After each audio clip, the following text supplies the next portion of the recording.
मैं Ajay Verma rich dad poor dad के अध्याय 4 में आपका स्वागत करता हूँ। सबक नंबर 3, अपने काम से काम रखो। 1947 में मैकडॉनल्ड के मालिक रे क्रॉफ्ट से आग्रह किया गया कि वे ऑस्टिन में टेक्सन यूनिवर्सिटी में MBA की कक्षा में व्याख्यान दें। मेरा एक करीबी दोस्त किथ कनिंगम वहाँ MBA कर रहा था। बहुत अच्छी और प्रेरणादायी चर्चा के बाद कक्षा खत्म हो गई और विद्यार्थियों ने रे से पूछा कि क्या वे बियर के लिए उनके फेवरेट बार में चलेंगे। रे तैयार हो गए। जब सब लोगों के हाथ में बियर आ गई तब रे ने पूछा, मेरा असली बिजनेस क्या है? किथ ने कहा। हर कोई हंस पड़ा। ज़्यादातर MBA विद्यार्थियों को लगा जैसे मजाक कर रहे थे।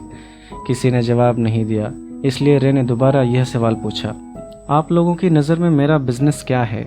विद्यार्थी दोबारा हंस दिए और आखिरकार एक बहादुर विद्यार्थी ने जोर से कहा, रे, दुनिया में ऐसा कौन है जो यह नहीं जानता कि आपका हैमबर्गर का बिजनेस है? इस बार रे हंस दिए। मुझे मालूम था आप लोग यही कहेंगे। वे एक पल के लिए रुके और इसके बाद उन्होंने कहा, लेडीज एंड जेंटलमैन, मैं हैमबर्गर बिजनेस में नहीं हूँ। मेरा असली बिजनेस रियल एस्टेट है। किथ ने कहा कि रे ने अपने नज़रिए को समझाने के लिए काफ़ी समय लिया। अपने बिजनेस प्लान में रे जानते थे कि बिजनेस का मूल लक्ष्य हैमबर्गर फ्रेंचाइजी बेचना था, परंतु वे कभी भी हर फ्रेंचाइजी की लोकेशन को नहीं भूले। वे जानते थे कि रियल एस्टेट और उसकी लोकेशन हर फ्रेंचाइजी की सफलता में सबसे महत्वपूर्ण तत्व है। मूलतः वह आदमी जो फ्रेंचाइजी खरीद रहा है और रे क्रॉफ्ट के संगठन की फ्रेंचाइजी चयन का सदस्य बन जाता था। वह भी उस जमीन के लिए पैसे दे रहा था और उसे खरीद रहा था। आज मैकडॉनल्ड दुनिया में रियल एस्टेट का सबसे बड़ा अकेला मालिक है, जिसके पास कैथोलिक चर्च से भी ज़्यादा रियल एस्टेट हैं। आज मैकडॉनल्ड के पास अमेरिका और दुनिया के दूसरे देशों में सबसे कीमती चौराहे और नुक्कड़ हैं। कीथ ने कहा कि यह उसकी ज़िंदगी का बहुत बड़ा सबक था। आज कीथ के पास कार धोने का बिजनेस है, परंतु उसका असली बिजनेस है कार धोने के गैराज के नीचे का रियल एस्टेट। पिछले अध्याय के अंत में हमने यह बताया था कि ज़्यादातर लोग दूसरों के लिए काम करते हैं, बस अपने लिए काम नहीं करते। वे पहले तो कंपनी के मालिकों के लिए काम करते हैं, फिर टैक्स के कारण सरकार के लिए काम करते हैं और आखिरकार बैंक के लिए काम करते हैं, जो उनके मॉर्गेज का मालिक होता है। जब हम छोटे थे तो हमारे आसपास मैकडॉनल्ड का कोई फ्रेंचाइजी आउटलेट नहीं था, परंतु मेरे अमीर डैडी ने माइक और मुझे वही सबक सिखा दिया था जो टेक्सास यूनिवर्सिटी में रे क्रॉफ्ट ने सिखाया था। यह अमीरों का रहस्य नंबर 3 है। रहस्य है, अपने काम से काम रखो। लोगों की ज़िंदगी में पैसे की तंगी इसलिए आती है क्योंकि वे अपनी सारी ज़िंदगी दूसरों के लिए काम करते रहते हैं। कई लोगों के पास तो ज़िंदगी भर काम करने के बाद भी अपने लिए कुछ नहीं बच पाता। एक बार फिर एक चित्र 1000 शब्दों के बराबर है। यहाँ एक इनकम स्टेटमेंट और बैलेंस शीट का चित्र दिखाया है जो रे क्रॉफ्ट की सलाह का सबसे अच्छा उदाहरण है। तो आइए इस चित्र को हम कुछ इस तरीके से समझते हैं। हमारी वर्तमान शिक्षा पद्धति आज के युवाओं में एकेडमिक कुशलताएं विकसित कर उन्हें अच्छी नौकरियां दिलाने के लिए तैयार करती हैं। उनकी ज़िंदगी उनकी तनख्वाह के चारों तरफ घूमती हैं, या जैसा पहले बताया जा चुका है, उनकी आमदनी वाले कॉलम के चारों तरफ। और ज़्यादा एकेडमिक कुशलताओं को विकसित करने के बाद वे अपनी व्यावसायिक योग्यताओं को बढ़ाने के लिए और ऊंची शिक्षा हासिल करते हैं। वे इंजीनियरिंग, वैज्ञानिक, रसोइये, पुलिस ऑफिसर, कलाकार, लेखक इत्यादि बनने के लिए पढ़ाई करते हैं। उनकी व्यावसायिक योग्यताएं उन्हें काम करने और पैसा कमाने का मौका देती हैं, परंतु ध्यान रहे वे पैसे के लिए काम करते हैं। आपके प्रोफेशन और आपके बिजनेस में बहुत बड़ा अंतर है। मैं अक्सर लोगों से पूछता हूँ, आपका बिजनेस क्या है? और वे कहते हैं, मैं एक बैंकर हूँ। फिर मैं उनसे पूछता हूँ कि क्या वे बैंक के मालिक हैं? और सामान्यतः उनका जवाब होता है, नहीं, मैं वहाँ काम करता हूँ। इस तरह उन्होंने अपने प्रोफेशन और अपने बिजनेस को एक ही समझ लिया है। उनका प्रोफेशन एक बैंकर का हो सकता है, परंतु उनका अपना बिजनेस कुछ भी नहीं है। रे क्रॉफ्ट अपने प्रोफेशन और अपने बिजनेस के बीच के अंतर को बहुत अच्छी तरह जानते थे। उनका प्रोफेशन हमेशा वही था, वे एक सेल्समैन थे। एक समय में वे मिल्क शेक के लिए मिक्सर बेचते थे और कुछ ही समय बाद वे हैमबर्गर फ्रेंचाइजी बेचने लगे। हालांकि उनका प्रोफेशन हैमबर्गर फ्रेंचाइजी बेचने का था, परंतु उनका बिजनेस आय दिलाने वाले रियल एस्टेट को इकट्ठा करना था।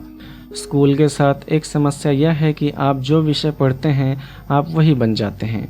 उदाहरण के लिए, अगर आप कुकिंग का अध्ययन करते हैं तो आप शेफ बन जाते हैं, अगर आप कानून का अध्ययन करते हैं तो आप वकील बन जाते हैं, और अगर आप ऑटो मैकेनिक्स का अध्ययन करते हैं तो आप मैकेनिक बन जाते हैं। जो पढ़ा जाए वही बन जाने में गलती यहाँ होती है कि लोग अपने काम से काम रखना भूल जाते हैं। वे अपना सारा जीवन दूसरे के काम पर ध्यान देने में लगा देते हैं और इसी तरह उसको अमीर बनाते हैं। आर्थिक रूप से सुरक्षित बनने के लिए किसी आदमी को अपने काम से काम रखने की ज़रूरत है।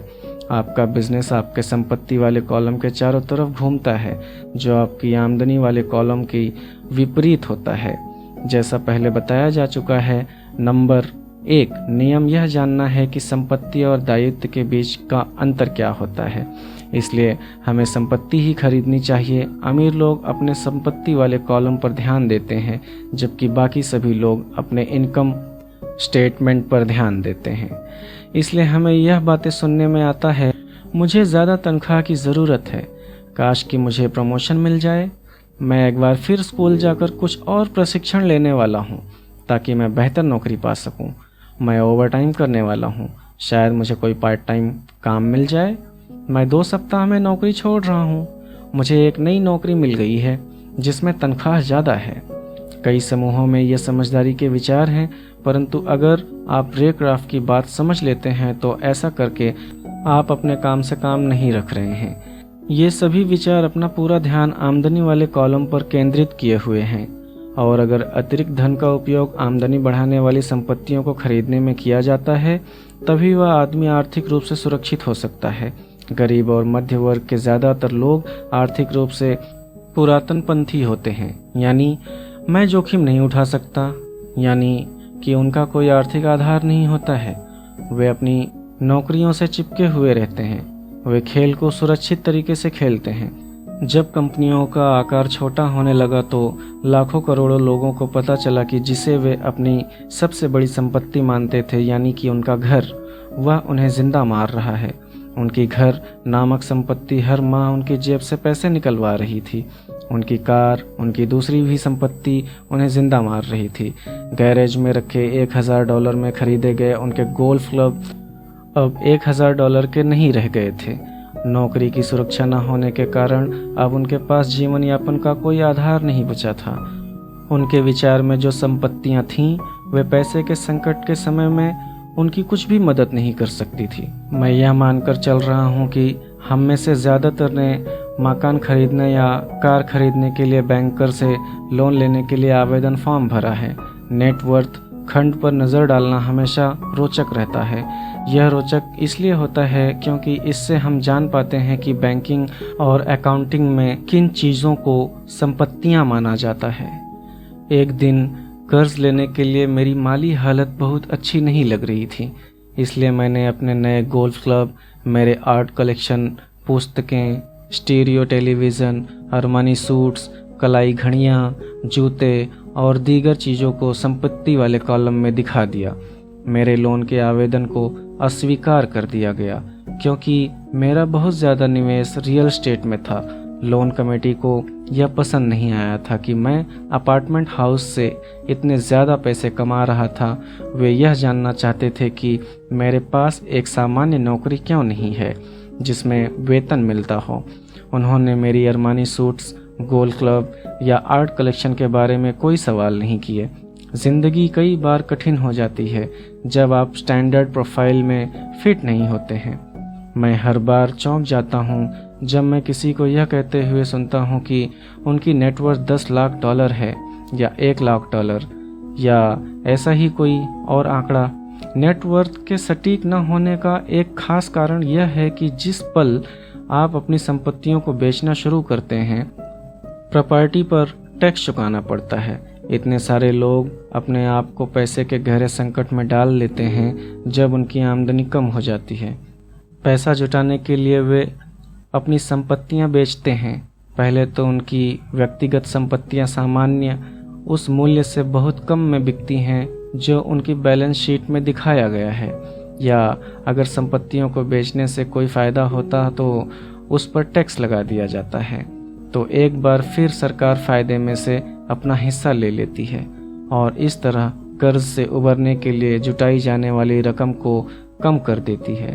अपने काम से काम रखना शुरू कर दें, दिन की नौकरी को करते रहें, परंतु असली संपत्तियों को खरीदना भी शुरू कर दें। परंतु ऐसे दायित्वों को या व्यक्तिगत चीज़ों से बचें जिनकी कीमत एक बार घर लाने पर कम हो जाए। आप जिस क्षण एक नई कार शोरूम से बाहर ले जाते हैं उसकी कीमत 25% कम हो जाती है। यह सच्ची संपत्ति नहीं है, हालांकि आपके बैंकर भी इसे संपत्ति मानते हैं। मेरा $400 का नया टाइटेनियम ड्राइवर खरीदने के कुछ ही मिनटों बाद $150 मूल्य का हो गया था। वयस्कों के लिए यह सही है कि अपने खर्च कम कर लें, अपने दायित्वों को घटा लें और मेहनत से ठोस संपत्तियों का आधार बना लें। उन युवा लोगों को जिन्होंने अभी घर नहीं छोड़ा है, यह सिखाया जाना चाहिए कि संपत्ति और दायित्व के बीच का क्या फ़र्क होता है। घर छोड़ने से पहले ही उन्हें संपत्ति वाले कॉलम को बनाने की प्रेरणा दी जानी चाहिए। इसके पहले कि वे घर छोड़ें, शादी करें, घर खरीदें, बच्चा पैदा करें, खतरनाक आर्थिक स्थिति में फंसें, नौकरी को कसकर पकड़े रहें और हर चीज़ को उधार खरीदें। मैं बहुत सारे युवा दंपतियों को देखता हूँ जो शादी कर लेते हैं और अपने आप को एक ऐसे जाल में फंसा लेते हैं जिससे वे अपनी नौकरी के बहुत सालों तक खर्च से बाहर नहीं निकल पाएंगे। जब आखिरी बच्चा घर छोड़कर चला जाता है तब ज़्यादातर लोगों को यह एहसास होता है कि उन्होंने रिटायरमेंट की पर्याप्त तैयारी नहीं की है और वे थोड़ा पैसा अलग रखना शुरू कर देते हैं। फिर उनके मम्मी डैडी बीमार हो जाते हैं और उन पर नई जिम्मेदारियां आ जाती हैं।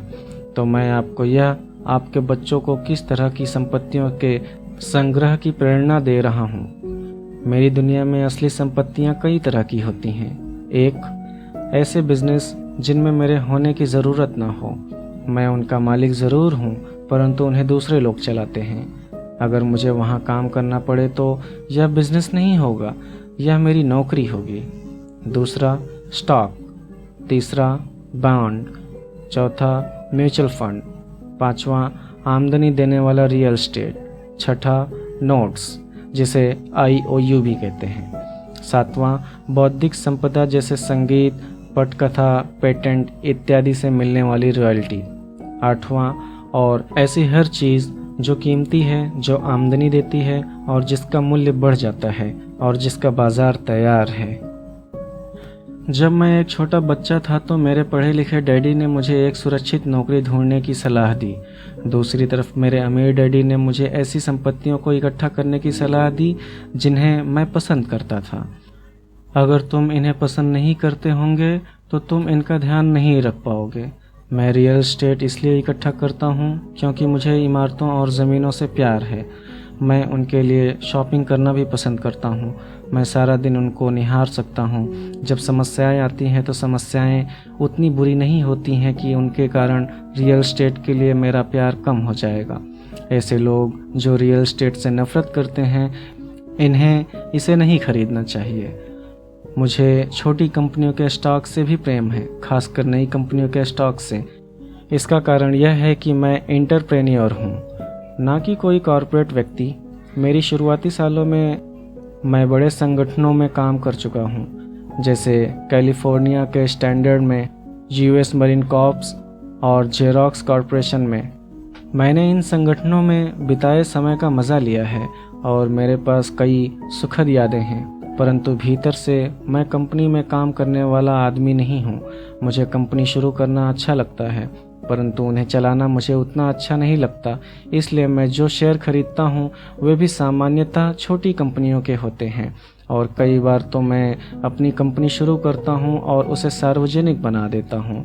नया स्टॉक के शेयर में किस्मत चमक सकती है और मुझे यह खेल पसंद है।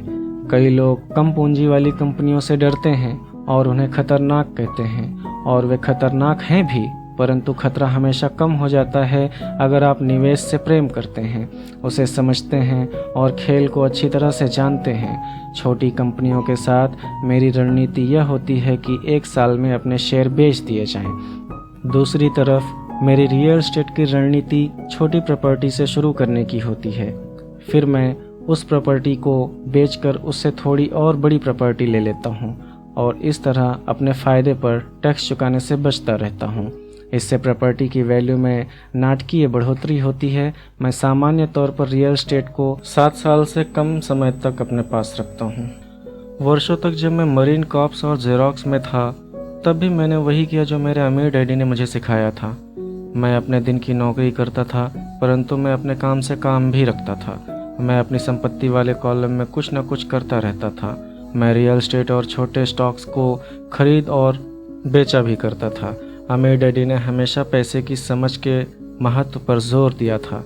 जितनी अच्छी तरह मैं अकाउंटिंग और कैश मैनेजमेंट को समझ सकता था, उतनी ही अच्छी तरह से मैं निवेश के विश्लेषण को भी कर सकता था और आखिरकार खुद की कंपनी शुरू कर सकता था और उसे सफल बना सकता था। जब तक कि कोई पहले से ही ऐसा न सोच रहा हो, मैं किसी को अपनी कंपनी बनाने के लिए प्रोत्साहित नहीं करता था। मैं जानता हूँ कि कंपनी चलाने में कितना झंझट होता है और मैं नहीं चाहता कि आप उस झंझट में फंसें। कई बार ऐसा भी समय आता है जब लोगों को रोजगार नहीं मिलता और उनके लिए कंपनियां शुरू करना एक समाधान होता है, परंतु सफलता के अवसर बहुत कम हैं। 10 में से 9 कंपनियां 5 साल में डूब जाती हैं। पहले 5 साल में जो कंपनियां बची रहती हैं उनमें से भी 10 में से 9 कंपनियां बाद में बंद हो जाती हैं। तो अगर आपकी पहले से ही अपनी कंपनी शुरू करने की इच्छा हो तभी मैं इसकी सलाह दूंगा, अन्यथा अपनी दिन की नौकरी करते रहें और अपने काम से काम रखें। जब मैं कहता हूं कि अपने काम से काम रखें तो मेरा मतलब यह है कि आप अपनी संपत्ति वाले कॉलम को ज़्यादा मजबूत बनाते रहो। एक बार इसमें $1 जाए तो वह बाहर न निकल पाए। इसे इस तरह सोचें कि जब $1 आपकी संपत्ति वाले कॉलम में जाता है तो वह आपका कर्मचारी बन जाता है। पैसे के बारे में सबसे अच्छी चीज़ यह है कि यह हर दिन 24 घंटे काम करता है और ऐसा पीढ़ियों तक कर सकता है। अपनी दिन की नौकरी करते रहें, एक अच्छे मेहनती कर्मचारी की तरह काम करते रहें, परंतु अपनी संपत्ति वाले कॉलम को बढ़ाते रहें। जब आपका कैश फ्लो बढ़ता है तब आप कुछ विलासिता की चीज़ें खरीद सकते हैं। इस बारे में एक महत्वपूर्ण तथ्य यह है कि अमीर लोग विलासिता की चीज़ें सबसे बाद में खरीदते हैं, जबकि गरीब और मध्यवर्गीय लोग विलासिता की चीज़ें सबसे पहले खरीदते हैं। गरीब और मध्यवर्गीय लोग अक्सर बड़े घर, हीरे, जवाहरात, ज्वेलरी या नाव जैसी विलासिता की चीज़ें इसलिए खरीद लेते हैं ताकि वे अमीर दिख सकें। वे अमीर दिखते हैं परंतु असल में वे उधार के दलदल में गहरे धंसते चले जाते हैं। वे लोग जिनके पास पीढ़ियों से पैसा है, जो लंबे समय से अमीर हैं, वे अपनी संपत्ति वाले कॉलम को सबसे पहले बनाते हैं। फिर संपत्ति वाले कॉलम से होने वाली आमदनी उनके लिए विलासिता की चीज़ें खरीद लेती है। गरीब और मध्यवर्गीय लोग अपनी खून पसीने की कमाई और बच्चों की विरासत की कीमत पर विलासिता की चीज़ें खरीदते हैं। सच्ची विलासिता असली संपत्ति में निवेश करने और उसे विकसित करने का प्रोत्साहन है। उदाहरण के तौर पर, जब मेरी पत्नी और मेरे पास हमारे अपार्टमेंट हाउस से अतिरिक्त पैसा आने लगा तो वह बाजार गई और अपने लिए मर्सिडीज खरीद लाई। इसमें ज़रा सी भी मेहनत या जोखिम नहीं था, क्योंकि अपार्टमेंट हाउस के कारण उसने कार खरीदी थी, परंतु इसके लिए 4 साल तक इंतज़ार करना पड़ा था। जब रियल एस्टेट पोर्टफोलियो बढ़ रहा था और आखिरकार उसने इतना अतिरिक्त पैसा दे दिया कि कार खरीदी जा सके। परंतु मर्सिडीज की यह विलासिता दरअसल एक सच्चा पुरस्कार है, क्योंकि इसने यह साबित कर दिया था कि वह अपने संपत्ति वाले कॉलम को सही तरह से बढ़ाना जानती है। अब उसके लिए उस कार की कीमत सामान्य रूप से खरीदी गई कार से कहीं ज़्यादा है।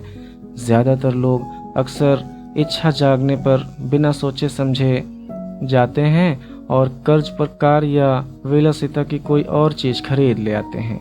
हो सकता है कि वे ज़िंदगी से ऊब चुके हों या उन्हें सिर्फ एक नए खिलौने की ज़रूरत हो। कर्ज पर विलासिता की चीज़ें खरीदने से देर सवेर वह आदमी उस चीज़ से चिढ़ने लगेगा, क्योंकि उसके कारण जो कर्ज लिया गया है वह एक भार बन जाएगा। एक बार आप अपने बिजनेस को बनाने, उसमें निवेश करने का समय निकाल लेते हैं तो फिर आप उसमें जादू की छड़ी घुमा सकते हैं, जो अमीरों का सबसे बड़ा रहस्य है। यह रहस्य अमीरों को भीड़ में सबसे अलग रखता है, अपने काम से काम रखने का इनाम जो आपको उस राह पर चलने के लिए मिलता है जिस पर अमीर लोग चलते हैं।